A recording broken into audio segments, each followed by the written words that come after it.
Eintracht Frankfurt 1, Liverpool 5.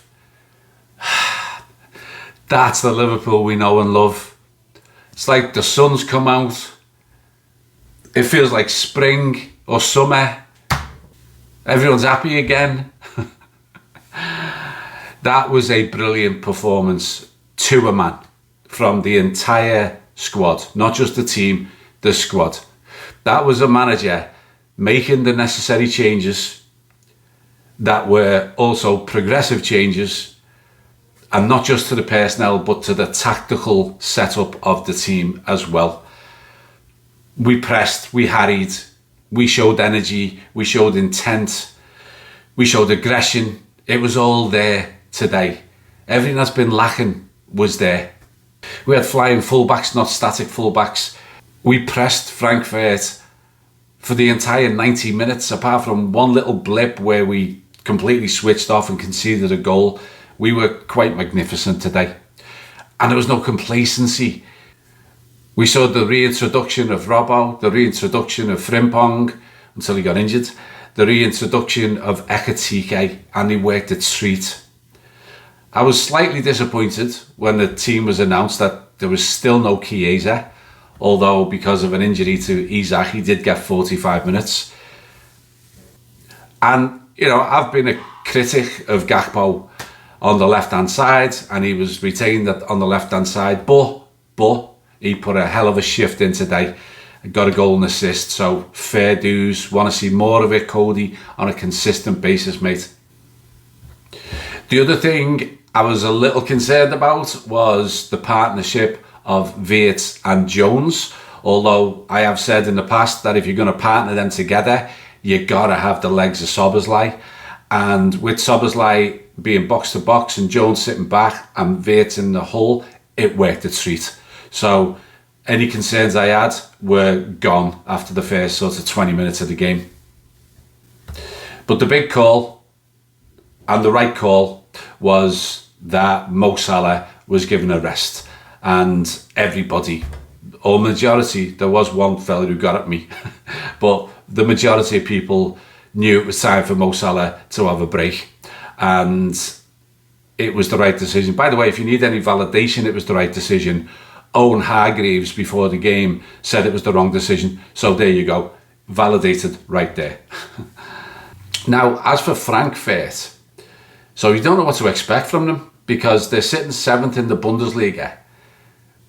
But their form has been one of the strangest I've ever seen from teams. They played 2 in the Champions League. They beat Galatasaray 5-1, who beat us. And they lost to Atletico 5-1, who we beat.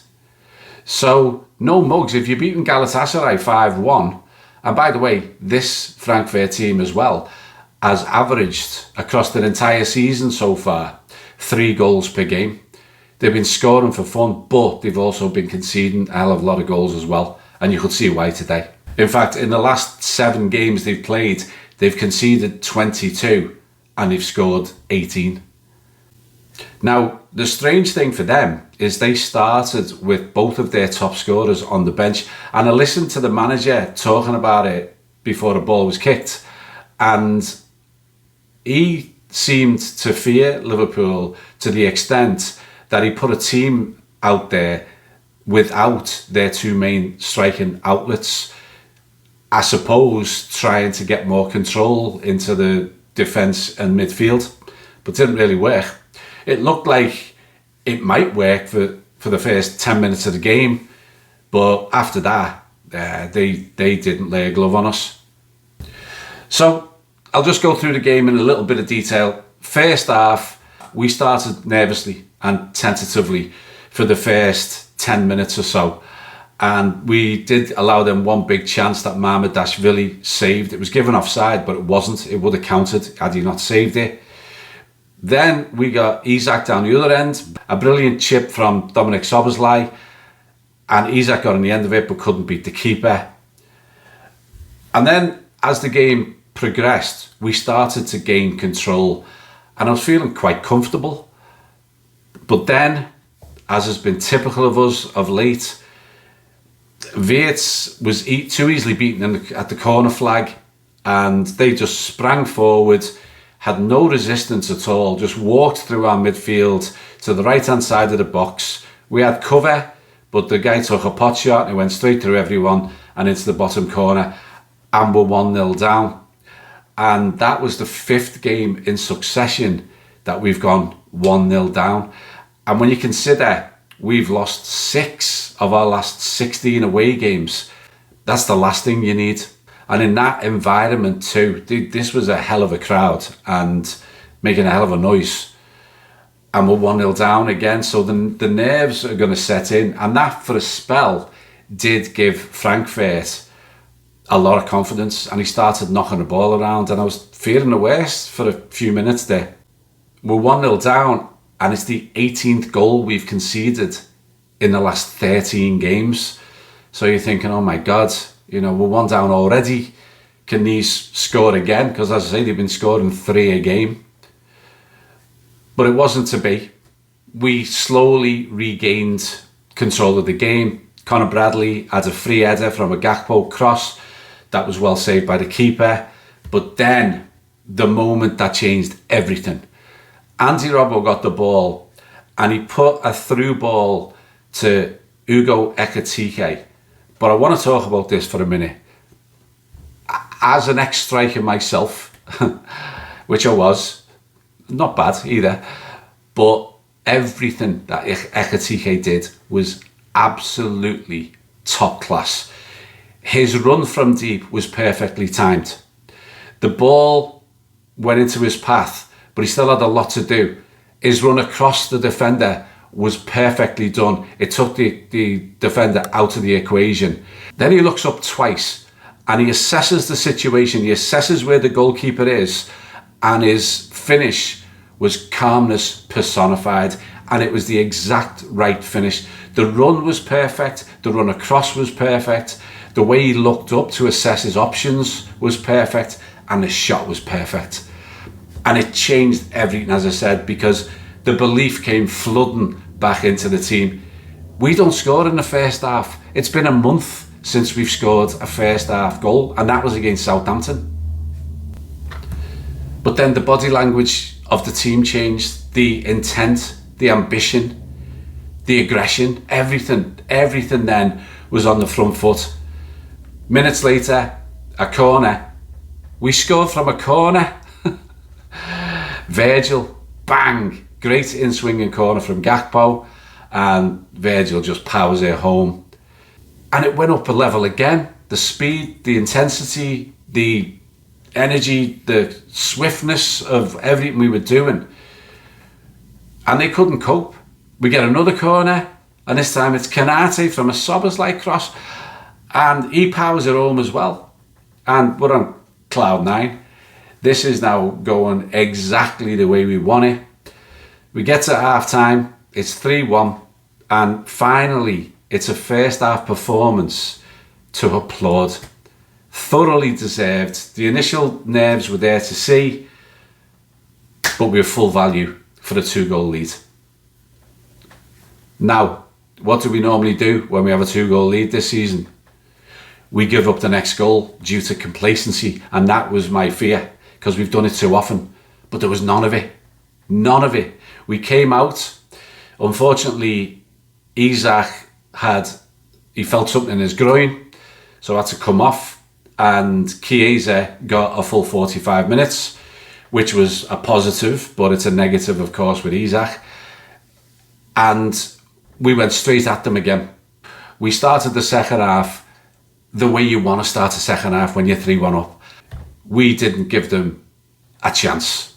We flooded forward. We had energy. We had drive. We had creativity. We had passion that has looked like it's been missing lately, probably due to a lack of confidence. But everything came back in spades.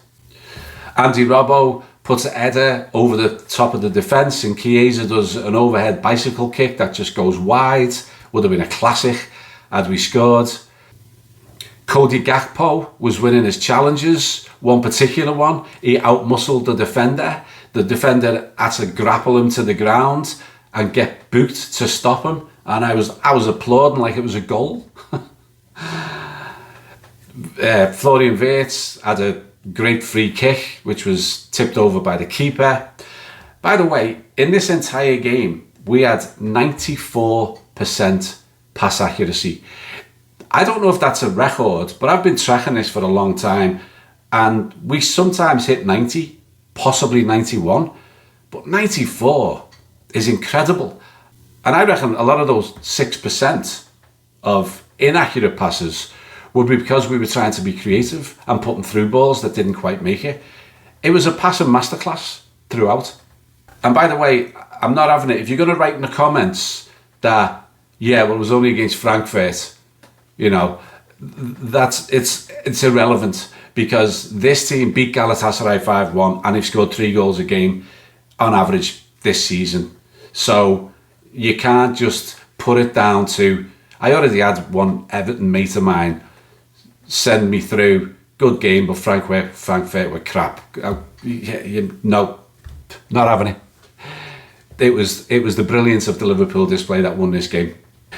Another feature was, as the game went on, was the interplay going on between the front three and Florian Wirtz and Dominik Szoboszlai. Some of it was a joy to behold. There was such incredible, intricate football. One of them it went between Szoboszlai and Wirtz, back to Szoboszlai, and he unfortunately scuffed his shot. But there was so many incidents like that, so many examples of this clever, intricate, creative play that we were bamboozling their defence, and that continued right through to the end of the game.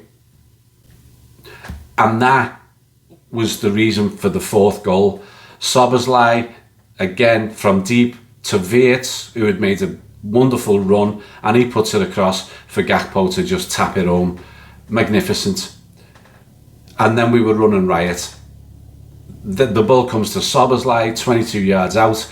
Who do you want with a bit of space, 22 yards out, this Liverpool team? It's him, and he blasts it home. Don't ever put him as right back again. Are you listening to me, Arnie? Unless all 3 of them are injured, do not move Dominik Szoboszlai out of central midfield. Please. On came Mo Salah and Maka for the wonderful Ekitike and the excellent Gakpo today. Then Gomez came on for Konate. It was like we'd scored another goal. I was so happy to see it, that Joe Gomez was getting game time. Not against Hebrew, he was brilliant today. But Joe being on the field, I was made up for him. Then it became a bit of the Mo Salah show. Mo desperate to make amends, I think, for his recent form. He must have had about 5 efforts on goal. About 3 of them he should have passed, and we would have scored more goals, but he wanted his goal, and he's a goal scorer, and I get it. But the good thing, the important thing, was that he looked hungry. He really did look like he wanted to make amends, that he wanted to get that goal, and it was really, really good to see. And we need that Mo Salah that we saw in that, whatever it was, 20 minutes for the rest of this season. In the last 10 minutes of the game, we really should have scored a 6th, a 7th, and an 8th, but we didn't. But it's fine. We were a bit errant with our shooting, but a 5-1 win away and a performance like that, I will take any day of the week. So I want to call out, in summary, the positives. 5 goals scored from 5 different players and 5 assists from 4 different players. Gakpo with a goal and an assist, and a much more positive, aggressive performance from him than we've seen for a while. Florian Wirtz with 2 assists, and he would have scored if it wasn't for Salah not passing to him. Robbo with an assist, and he almost had 2 if Chiesa's overhead kick had gone in. Talking about Robbo, he was absolutely brilliant today. Didn't put a foot wrong, and it was a joy to watch. The flying fullbacks overlapping was a major factor in why this performance was so much more cohesive than previous ones. The pressing from the front, not letting them breathe, was night and day versus the last few games. The energy, the movements, the speed of pass was wonderful throughout from everybody in all three phases of the pitch. It was such a relief to see it. I've criticised Gakpo's aggression, not today. I've criticised Florian Wirtz for allowing teams to break past him a bit too easily, not today. But I've also said he's a class act and a wonderfully creative player, and we saw it today. I've criticised Curtis Jones for being too ponderous, not today. Curtis Jones was superb. In fact, all the starting 11 and the subs were superb. It was a complete squad performance, and everything that's been in the Liverpool DNA for a multitude of seasons was back on display today. It's like we reset and we got the Liverpool that we know and love. But I want to specifically call out Dominik Szoboszlai, who was on a different level. He was brilliant. It was the perfect box-to-box midfield performance. He scored, he assisted, he made world-class passes, he drove forward, he drove backwards.